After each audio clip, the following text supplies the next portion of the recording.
নমস্কার বন্ধুরা, আমি সুশোভন আর আপনারা দেখছেন অদ্ভুত অথচ বাস্তব। আজকের এই বিশেষ এপিসোডে আমরা কোনো খবর শোনাবো না, আমরা একটা সম্পূর্ণ ছবির বিশ্লেষণ করব। একটা এমন জিওপলিটিক্যাল এন্ডগেম নিয়ে কথা বলবো যার গুটি সাজানো হয়ে গেছে আর যার ক্লাইম্যাক্স হয়তো আমাদের ধারণার থেকেও অনেক বেশি কাছে। আমরা প্রায়ই শুনি টু ফ্রন্ট ওয়ার বা দুই ফ্রন্টের যুদ্ধ। এই শব্দটা এতদিন ভারতের মাথা ব্যথার কারণ ছিল, কিন্তু আজ এই মুহূর্তে এই একই শব্দ ভারতের সবচেয়ে বড় প্রতিবেশীর জন্য একটা নাইটমেয়ার বা দুঃস্বপ্ন হয়ে দাঁড়িয়েছে। আজ আমরা কথা বলছি পাকিস্তানের বিষয়ে, কিন্তু আজকের বিশ্লেষণটা গতানুগতিক হবে না। আমরা এটা বোঝার চেষ্টা করব যে কিভাবে পাকিস্তান আজ টু ফ্রন্ট নয়, বরং ফোর ফ্রন্ট বা চারদিক থেকে একটা স্ট্র্যাটেজিক ঘেরাটোপে ফেসে গেছে, যেখান থেকে বেরোনোর রাস্তা কার্যত বন্ধ। বন্ধুরা, আজকের ভিডিওটা একটু অন্যভাবে শুরু করা যাক। ভাবুন, একটা দেশ যার পুরো সিস্টেমটাই দাঁড়িয়ে আছে হেট ইন্ডিয়া পলিসির ওপর। সেই দেশের আজ কি অবস্থা? দেশের একটা বড় অংশে ইন্টারনেট বন্ধ, লকডাউন চলছে। তাদের সেনারা বর্ডারে মরছে, কিন্তু গোনার লোক নেই। তাদের সবচেয়ে বড় মিত্র চীন ফোন তুলছে না। আমেরিকা বা সৌদি আরব, যাদের টাকায় তারা চলতো, তারা আজ সম্পূর্ণ নীরব। দেশের ভেতরে একদল লোক দেশের সেনার উপর হামলা করছে, আবার দেশের বাইরের বর্ডারে আর এক দল তাদের উপর হামলা করছে। এই সিনারিওটা কোনো সিনেমার নয়, এটা পাকিস্তানের বর্তমান রিয়েলিটি। আর এই রিয়েলিটির মধ্যেই সব থেকে বড় খবরটা বেরিয়ে এলো। পাকিস্তানের নিজেদের defence minister Khawaja Asif on camera কার্যত স্বীকার করে নিলেন যে পাকিস্তান এই মুহূর্তে একটা টু ফ্রন্ট ওয়ারের স্ট্রং পসিবিলিটির মধ্যে দাঁড়িয়ে আছে। শুধু তাই নয়, তিনি যখন এই কথা বলছেন তখন তার মুখের ভয়, তার কপালের ঘাম স্পষ্ট দেখা যাচ্ছিল। যে দেশ কথায় কথায় নিউক্লিয়ার বোমার হুমকি দিত, আজ তাদের ডিফেন্স মিনিস্টারকে প্রশ্ন করা হচ্ছে, আপনারা কি এই দুই ফ্রন্টের যুদ্ধ সামলাতে পারবেন? আর তার কাছে কোনো উত্তর নেই। এই পরিস্থিতিটা তৈরি হলো কিভাবে? এর জন্য আমাদের প্রথমে তাকাতে হবে পাকিস্তানের পশ্চিম সীমান্তে, অর্থাৎ আফগানিস্তান বর্ডারে। বন্ধুরা, পাকিস্তান গত 20 বছর ধরে আমেরিকার থেকে ডলার নিয়েছে, আর সেই ডলার দিয়ে আফগানিস্তানকে বোম্বিং করেছে। তারা ভেবেছিল আফগানিস্তান তাদের স্ট্র্যাটেজিক ডেপথ দেবে, অর্থাৎ ভারতের সাথে যুদ্ধ লাগলে তারা আফগানিস্তানের মাটিকে ব্যবহার করবে। কিন্তু দেখুন সময় কিভাবে বদলায়। আজ সেই আফগানিস্তানই পাকিস্তানের গলার কাটা হয়ে দাঁড়িয়েছে। পাকিস্তান আর আফগানিস্তানের সম্পর্ক কমপ্লিটলি কোল্যাপস করেছে। প্রতিদিন, হ্যাঁ বন্ধুরা, প্রতিদিন ডুরান্ড লাইনে যুদ্ধ হচ্ছে। পাকিস্তানের সেনারা আর ডজনে মরছে না, তারা কিলো দরে মরছে। অবস্থা এমন জায়গায় পৌঁছেছে যে পাকিস্তান আর্মি মৃতের সংখ্যা গোনা বন্ধ করে দিয়েছে।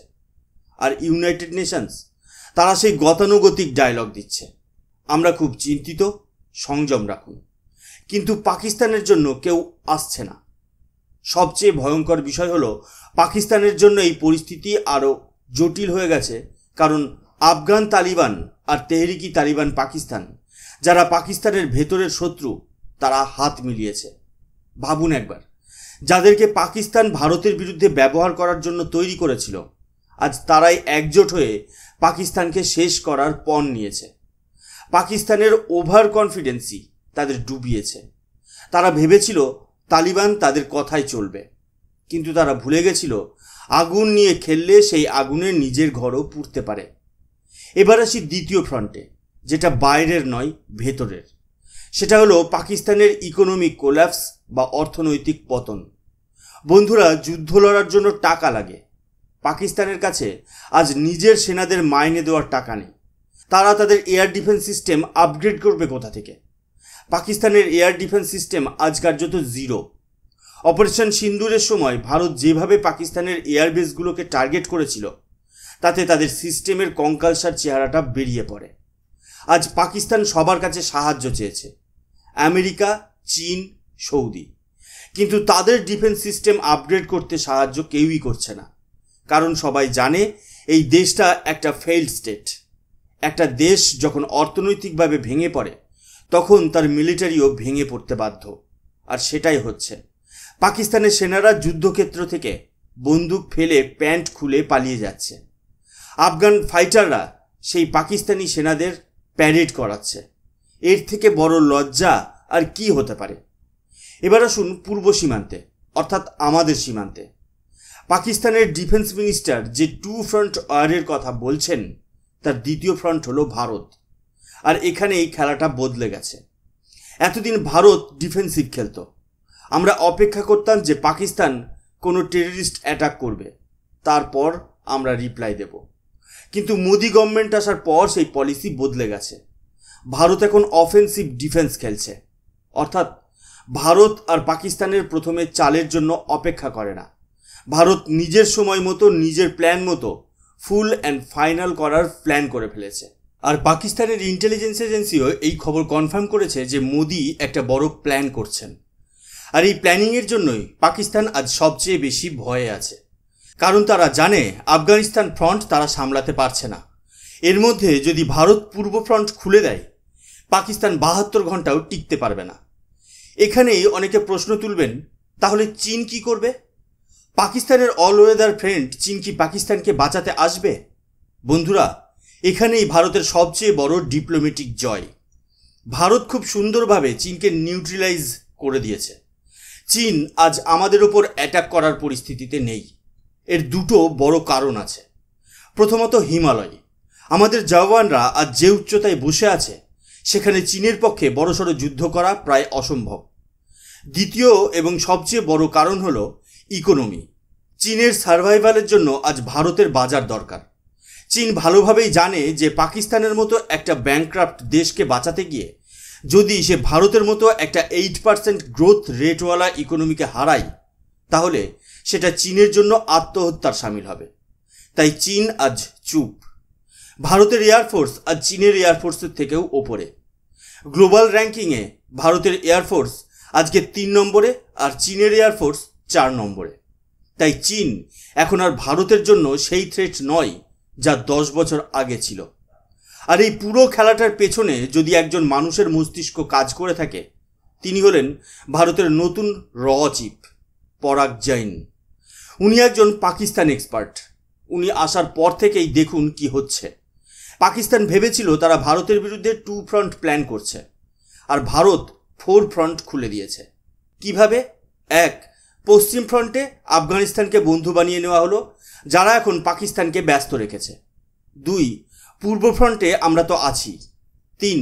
ভারতের অন্যান্য প্রতিবেশীদের দেখুন। বাংলাদেশ, নেপাল, শ্রীলঙ্কা, মায়ানমার, মালদ্বীপ, সব জায়গায় ভারত নিজের স্থিতি মজবুত করেছে। অর্থাৎ পাকিস্তান ভারতের বিরুদ্ধে যাদের ব্যবহার করতে পারত, সেই সব দরজা ভারত বন্ধ করে দিয়েছে। আর চতুর্থ ফ্রন্ট হলো পাকিস্তানের অভ্যন্তরীণ ফ্রন্ট, মানে বালুচিস্তান আর টিটিপি, যেখানে ভারত এখন শুধু দর্শক। পাকিস্তান নিজের তৈরি করা আগুনে নিজেই জ্বলছে। আর যখন এই পরিস্থিতি তৈরি হয়, তখনই প্রশ্ন ওঠে পিওকের। আমি অনেক ইউটিউবারকে বলতে শুনেছি, যারা আইএসআইয়ের টাকায় কথা বলে, যে আমাদের পিওকে নেওয়া উচিত নয়, নিলে 25 লাখ জেহাদি ভারতে চলে আসবে। আমি এদের কথা শুনি আর হাসি। যে দেশ 30 কোটি মুসলিমকে নিজের বুকে আগলে রেখেছে, সম্মানের সাথে রেখেছে, তারা 25 লাখ লোককে সামলাতে পারবে না। আর যারা দেশের বিরুদ্ধে কথা বলে, তাদের কিভাবে রাখতে হয় সেটা ভারত খুব ভালো করে জানে। তাই এই ন্যারেটিভগুলো তৈরি করা হয় ভয় দেখানোর জন্য। কিন্তু মোদি বা পরাগ জৈন এইসবে কান দেওয়ার লোক নন। পিওকে ভারতের ছিল, আছে এবং থাকবে। আর সেটা ফিরিয়ে আনার এটাই পারফেক্ট টাইম। অনেকে অধৈর্য হয়ে ভাবেন, তাহলে মোদিজি অ্যাটাক করছেন না কেন, এখনও কেন অপেক্ষা করছেন? বন্ধুরা, এখানেই স্ট্র্যাটেজি, এটাই কৌটিল্যের নীতি। যখন দেখছেন আপনার শত্রু প্রতিদিন নিজে থেকেই দুর্বল হচ্ছে, তখন তাকে মেরে নিজের শক্তি ক্ষয় করার কি দরকার? ভারত আজ নিজের জিডিপি গ্রোথ নিয়ে ব্যস্ত। আমাদের ইকোনমি 8% রেটে বাড়ছে। এই গ্রোথের মানে হলো আমাদের হাতে আরও টাকা আসছে। সেই টাকায় আমরা আমাদের ডিফেন্স বাজেট বাড়াচ্ছি, আমাদের মিলিটারিকে আপগ্রেড করছি। অর্থাৎ আমরা যতদিন অপেক্ষা করছি, আমরা তত বেশি শক্তিশালী হচ্ছি, আর পাকিস্তান তত বেশি দুর্বল হচ্ছে। মোদিজি সেই পারফেক্ট টাইমিংয়ের অপেক্ষা করছেন, যখন পাকিস্তানকে শেষ করতে আধ ঘন্টাও লাগবে না। যুদ্ধ জেতার জন্য শুধু মিলিটারি লাগে না, ইকোনমি আর ডিপ্লোমেসিও লাগে। আর ভারত আজ তিনটেতেই পাকিস্তানের থেকে 1000 গুণ এগিয়ে। তাই বন্ধুরা, আজ যখন পাকিস্তানের ডিফেন্স মিনিস্টার ক্যামেরার সামনে ঘামেন, যখন পাকিস্তানের আর্মি চিফ আসিফ মুনিরকে অস্তিত্ব সংকটের ভয়ে বলতে হয় আমরা অর্ধেক দুনিয়া শেষ করে দেব, তখন বুঝতে হবে যে ভয়টা জেনুইন। তারা জানে যে এন্ড গেম ইজ কামিং। তারা জানে তাদের নিউক্লিয়ার ব্ল্যাকমেল আর কাজ করবে না। তারা জানে ভারত এমন একটা ঘেরাটোপ তৈরি করেছে যা থেকে বেরোনো অসম্ভব। পাকিস্তান আজ একা। আফগানিস্তান তাদের এলাকা নেবে, ইরান বালুচিস্তানের অংশ নেবে, আর ভারত পিওকে ফেরত নেবে। এটাই পাকিস্তানের নিয়তি, আর এই নিয়তি তারা নিজেরাই লিখেছে। আপনারা কি ভাবেন পাকিস্তানের এই ক্যাটাস্ট্রফিক সিচুয়েশন নিয়ে? আপনার কি মতামত? কমেন্ট সেকশনে অবশ্যই জানান। ভিডিওটা ভালো লাগলে লাইক করুন, শেয়ার করুন, আর অদ্ভুত অথচ বাস্তবকে সাবস্ক্রাইব করতে ভুলবেন না। দেখা হবে পরের এপিসোডে। জয় হিন্দ, জয় ভারত।